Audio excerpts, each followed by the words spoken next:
Business is brought to you by Audible.com.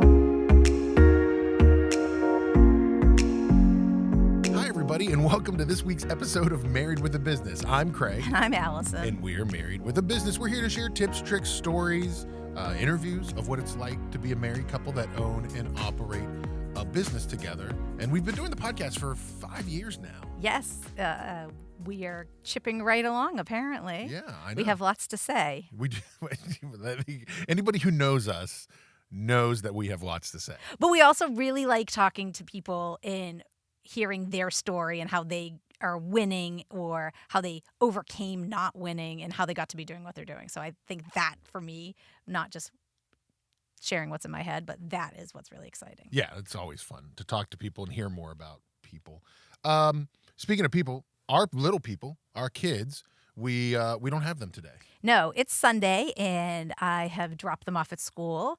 I feel like right now we're in a season where every day is a school day and a work day, but it will come to an end soon. They are on Saturdays. They've been going to school because they're doing technical theater. They're building sets for the fall play.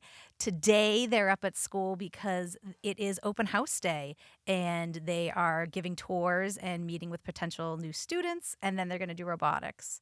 They were half delighted and half not delighted when they were invited to be part of today. Not every kid got the opportunity to do it, but the administration clearly saw something in them that was like, those kids would make good tour guides. Well, and I tell them all the time, I'm like, guys, like it's an honor to get asked to do that. Like, not every student got asked to be a tour guide, to be there with these prospective students coming in. It's and they're 7th and 8th grade, and they're typical middle school kids right now. But they were like, oh, I don't want to go. But like, I kept trying to reinforce to them, like, it's so great that your community has asked you to help show how great your community is. Right. And it's important that we service our community and we take care of each other and we represent ourselves well and our organization well and take advantage when we're given an opportunity. It's like the old adage of the guy who is looking for help from God when he's in the hole and a priest walks by and he prays for him and and he goes through and then, a guy jumps in the hole with him finally. It's like, we're being given all these opportunities to succeed. We just have to understand what that opportunity is and take advantage of it. Yeah, we were talking about Robert Greenleaf. If you don't know, Robert Greenleaf back in the early 1900s talked about, real leadership starts with serving others and prioritizing the good of your community, the good of the people around you in your town, in your company, in your neighborhood, whatever it might be, and how that is where real leadership starts, and that's how you grow not just yourself but your everything around you. So it's kind of all came together today. Right. With that. People do business with people they know, like, and trust, and teachers and administrators write college recommendations for kids they know, like, and trust. And I think people forget a lot, and we'll get into the show here in a second, but I think people forget a lot, Allison, that like all of that comes together. Like from the sales aspect, like you build that community, you make friends, you're involved in networking, whatever it might be, you build that community, and that's what leads to not only you growing as a person, but probably your business growing too. So anyways, I'm really happy. It's a good experience for them to be able to start doing that kind of stuff, in middle school and get to learn all of that. Right. And today we are talking to a woman who I met through networking and building a relationship with, whose story is super interesting. She is Diana Okeefe from Threads and Ink Corporation, and they do promotional products. They do T-shirts, bags, resort wear.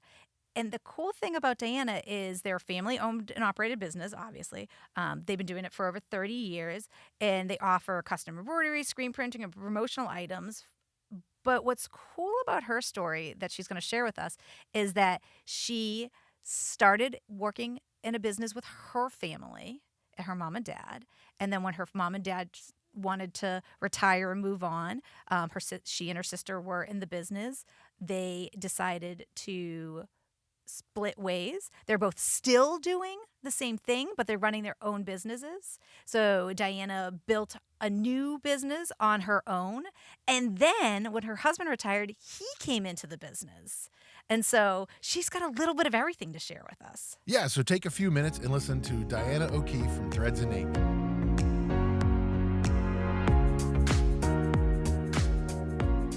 everybody. We are joined today with Diana Okeefe from Threads and Ink, which is a family owned and operated business that offers custom embroidery, screen printing, and promotional items for corporations and groups. Thank you for joining us today. Thanks for having me, Allison and Craig. Glad to be here. Hey, so great that you're here. So you have been dealing with or in a family business for a long time. Long time, 34 years. 34 years ago, I was working in Boston. We were living in North Quincy, taking the train every day, doing the 6 a.m. to 6 p.m. workload. And I decided I didn't want to do it when my oldest daughter was 6 weeks old. The night before I was supposed to go back, I said, I can't go back. I don't want to do this anymore. And my parents had started a very small screen printing embroidery company in the back of their house. So I called my mom and said, can I come work for you guys? And she said, sure. I said, well, I want to bring the baby. And she said, that's fine. Come on in. We'll see you tomorrow morning. And that's where it all started. Oh my gosh. So they were super supportive. And what was it like to work with your mom and dad? So the funny part is my mom was a stay-at-home mom. My father was a truck driver. And when he was 55, he got hurt driving truck. And my mother said, well, you're not going to stay home the rest of your days. So find something to do. And his brother was involved in uniforming. Back then, the uniform business was big. Everybody wore uniforms.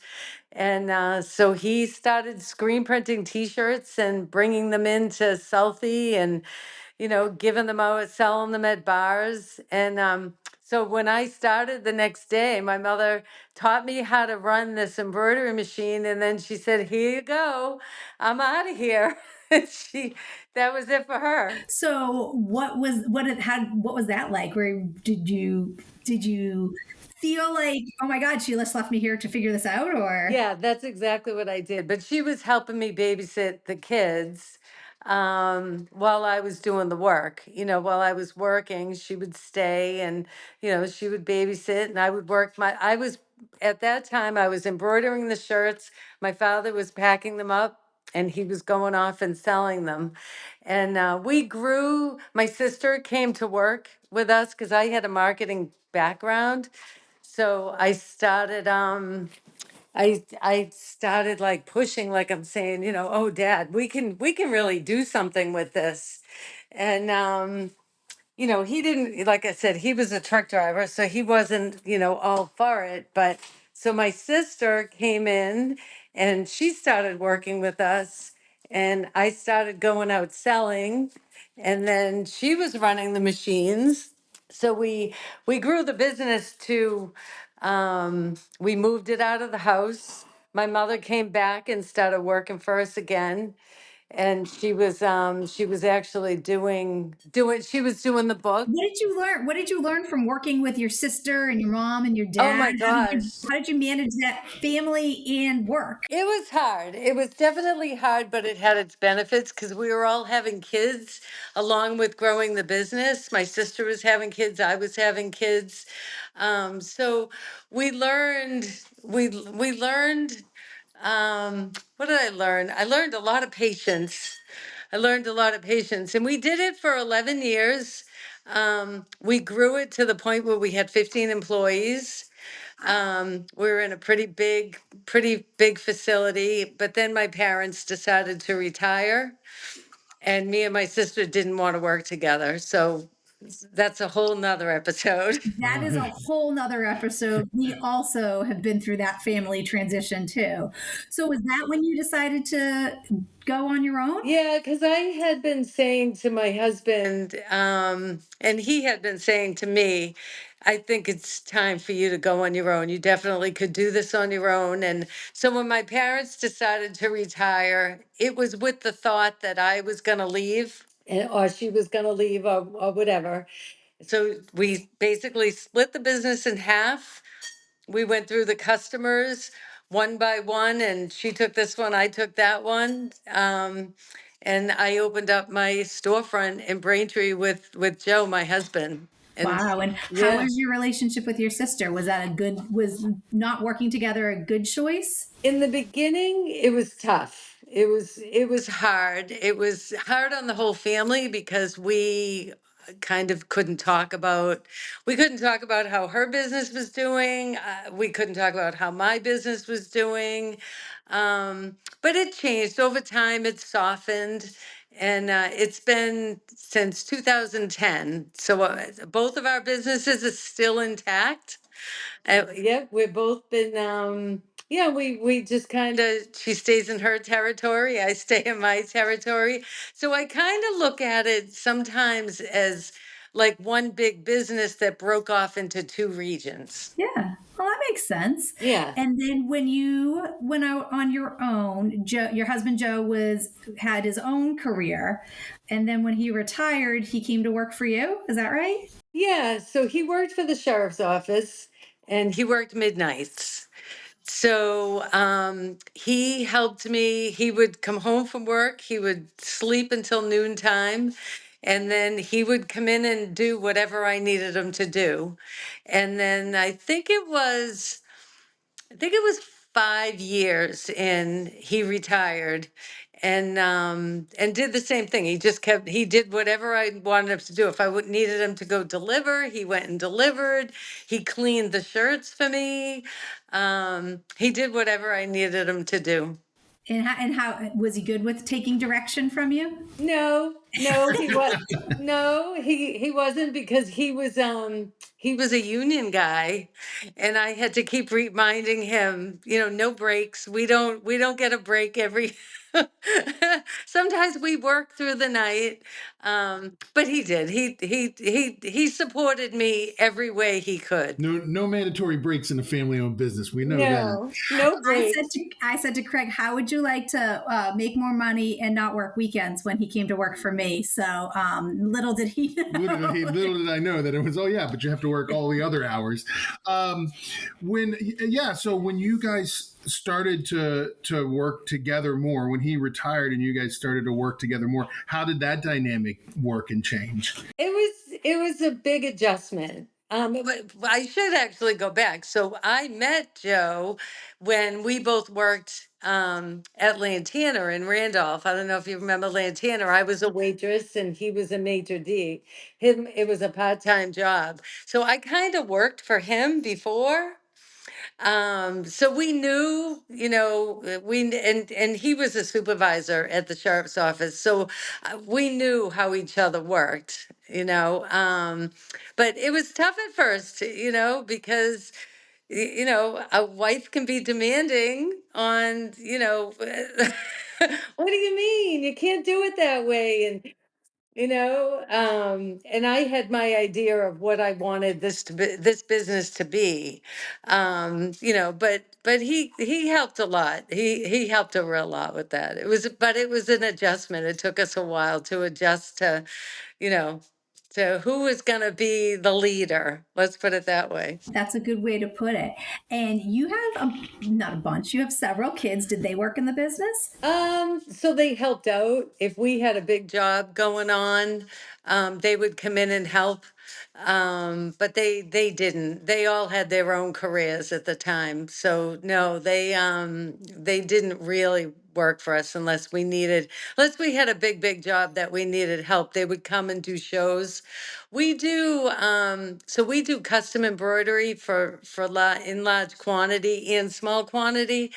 But one of the areas that we work in is in the resort wear industry. So I do resort wear shows that are like I've done shows out in Vegas where the customers come and they buy what they're going to sell the following year.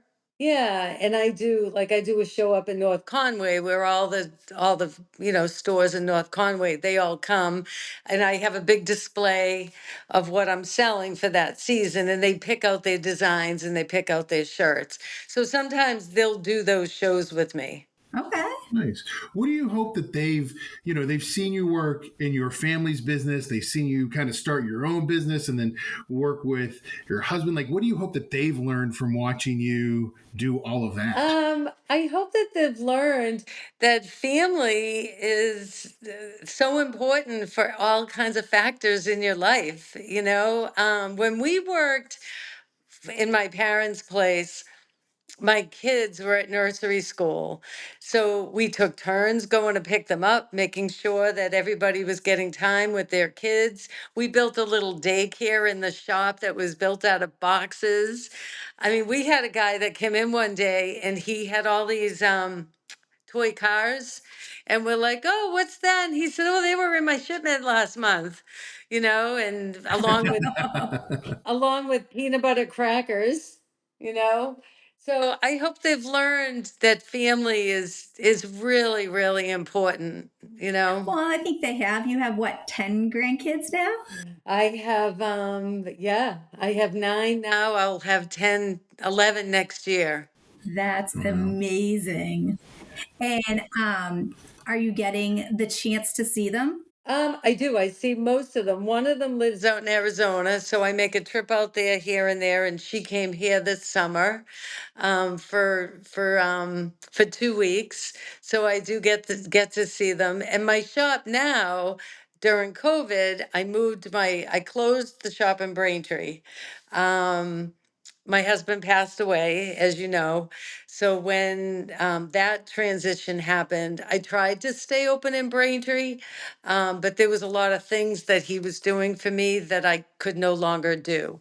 So, and then when COVID hit, I made the decision to move to Norwell, where I am now, and I have a 5,000 square foot barn garage that's behind my house, and the whole business fit right in there. Yeah. So you mentioned in there, Joe passed away. You guys were running the business together.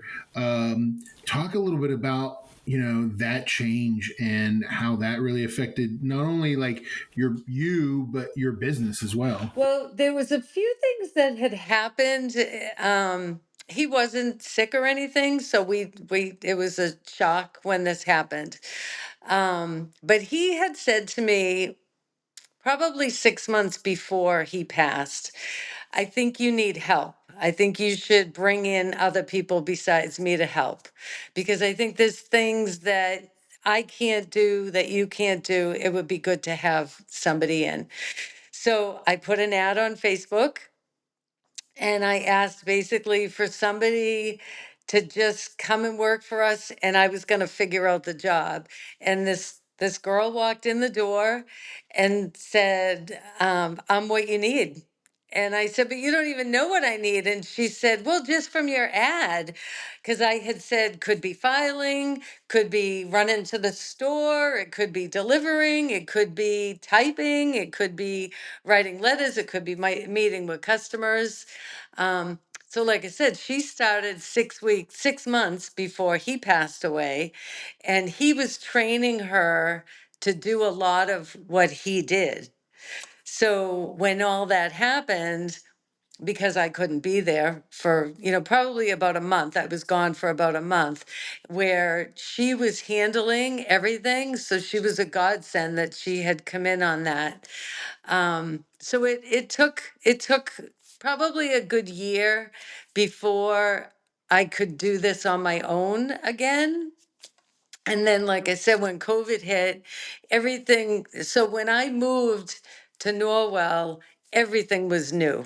Everything. Do you think that really helped, like that new feeling kind of helped with you and transitioning with Joe being gone and the business still kind of going and growing? You know what? I went to some of my customers that are very, very successful. And I said, I don't know what to do because my heart's not in this. But it's all I know. It's all I've done, for a long time. And one of them said to me, do you want to work for somebody else? Is that what you're saying? And I said, I don't know. I just don't know if I have it to do this on my own. And he said, then you need to think about if you want to continue to do this or if you want to work for somebody else. And I recently had a meeting with him about 6 months ago. And we did our thing. He ordered his shirts. We did our thing. And then he turns to me and he said, "Are you glad you're not working for somebody else?" And I said, "Yeah." That was probably the best thing anybody could have said to me, was to think about whether I wanted to go work for somebody or if I wanted to stay in it. And it took a while to get my heart back in it and to get the momentum, and the motivation to go out and do those orders. But at that time, that's when I joined a lot of I joined the South Shore Women's Business Network. I learned a lot. I joined a lot of women's groups. And I think having the support of a lot of the women's groups and the women that I was around, I think that kind of kept me in the game too. Um, because they're also supportive, and understanding of what I was going through.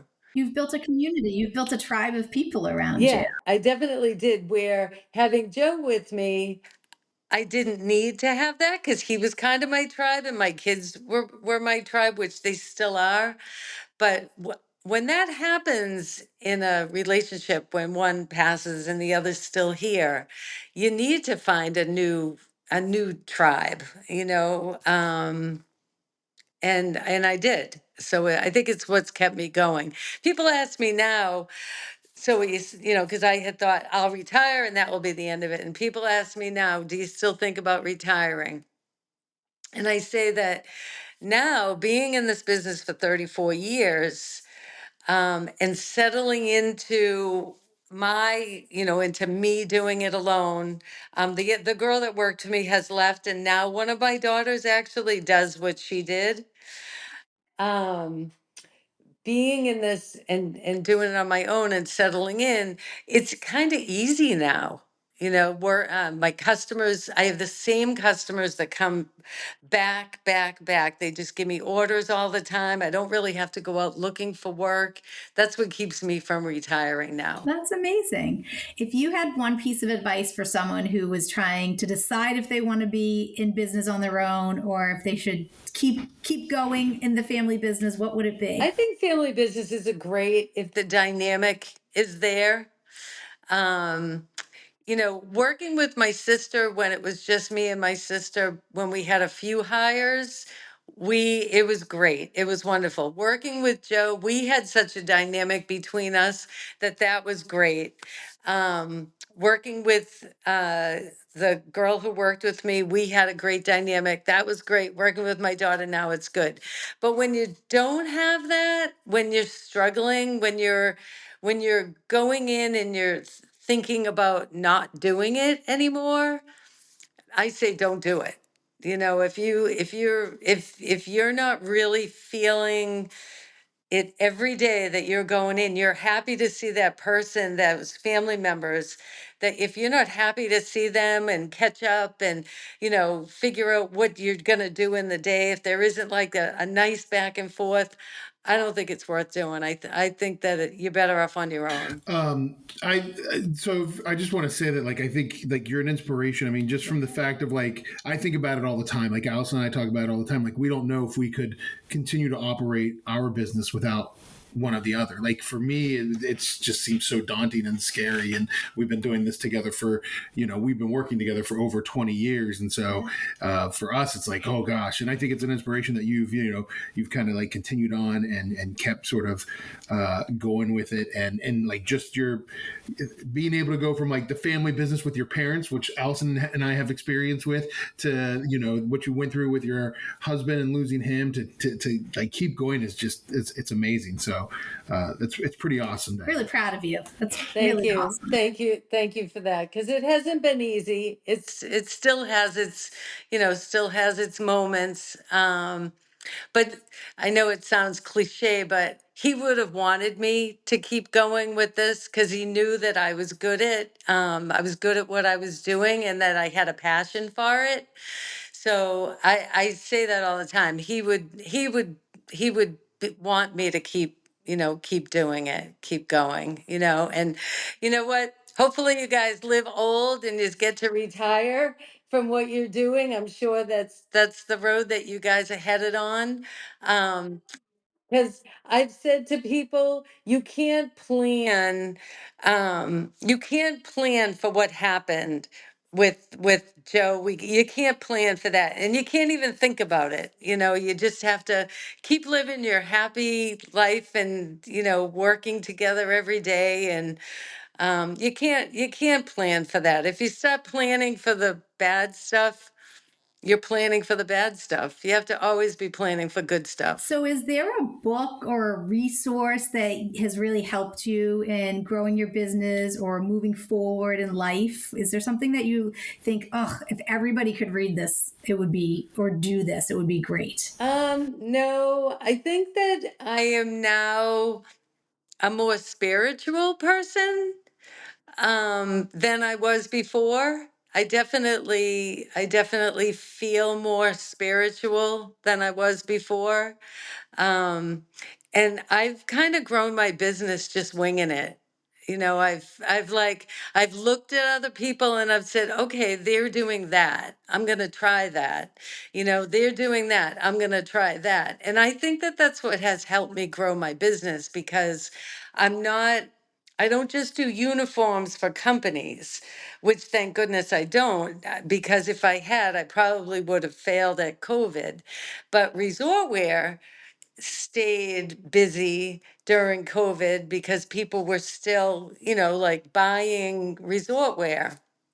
Um, plus, and so I do resort wear, I do uniforms, and I still do personal wear for people, parties, when people are having parties and they need shirts for parties and groups and all of that. So I've kept open to whatever people want, I will do. And I think that's why I've been able to stay busy as long as I have. And where can they find you to place all these orders? So they can, and I also do government work. I do a lot of work for the city of Boston. I do it like Braintree Fire Department.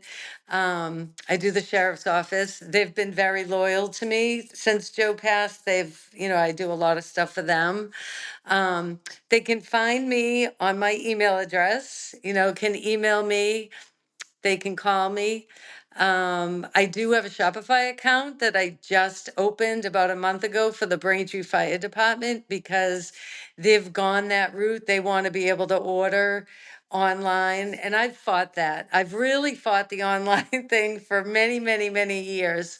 But now the younger set has decided that they want to order online. Even though they can call me and they can order and they could Venmo me or do whatever, they want to be able to order online. So I opened a Shopify account, Threads and Ink, and hopefully that takes off, because I'm going to keep growing it. Right now, it's only the Braintree Fire Department that can buy on it, but I'm going to grow it. I'm definitely going to grow it. That's great. Awesome. Well, thank you so much for joining us. We really appreciate you taking the time to be with us today, and thanks for being such an inspiration. Oh, thanks so much for having me. It was great fun. Allison, that was great. Diana is super nice. Her story is amazing. We didn't really talk about it before the interview, but kind of touch on it here after. Obviously, for me and you and I working together as a husband and wife in business, the whole idea of working with your husband, having that partnership, that team, and then losing that person, it frightens me. I mean, I'll admit, for you and I, it frightens me every day. Like, I mean, we've had that conversation since we were in our 20s. What happens if something happens to one of us? yeah, and I mean, even to the point of like, I'm not sure from an emotional standpoint that I could even continue with the business that you and I have grown and built together. I think it's like totally. I'm amazed at her strength, and she talked about how it was hard, but I'm amazed at her strength to be able to continue on and keep growing and keep pushing the business. And the fact that she had some backup plans in place in case something happens. That's something that we need to do a better job of. And now again, bringing that family business full circle with having some of her kids and her daughter joining her and supporting her. There, it might be another generation. So it's so interesting to see that full circle from starting in mom and dad's business, working with her sister, working on her own, working with her husband, going through having to decide, what am I going to do? How does that timing work out? And then bringing her daughter in on top of all of that. Yeah, and tell me a little bit about like how you felt. I mean, you never had this experience. You came into your father's business, and he came into his father's business. And when your father came into the business, he and his brother were a partner for a while, and there were some issues, and they separated, and your father Terry kept moving on. You never had that experience of having to do it with, having the business with your sister, but obviously she did, and like, how stressful and how, that can be tough. A family business is hard enough. And I think because my dad had been through the sibling portion of it, he was very aware of trying to minimize any potential issues that my sister and I might have. You're always going to have family issues, but to be compounded by how you manage it at work too makes it very difficult. Yeah, I was actually in a meeting the other day with somebody else who owns a marina with his father, and they're in a family business, and they talked about, we were just, commiserating about being in family businesses together, and we were talking about how, like, on the weekends we'd go away with our parents, and it would be a lot of work talk, and how you and I implemented the whole, we'll talk about that Monday thing. And he's like, oh, I should really start doing that with my dad. And I was like, yeah, like, you don't need to solve the company's problems on a Sunday afternoon at dinner. Right. And so, for years it was great. My sister worked in a related industry, so she knew what we were talking about, and she could support our business, but it wasn't necessarily being in the day-to-day trenches, which I think has helped. And, having my niece in the business, I think she has seen a little bit of what we do and probably why my dad made some of the choices he made.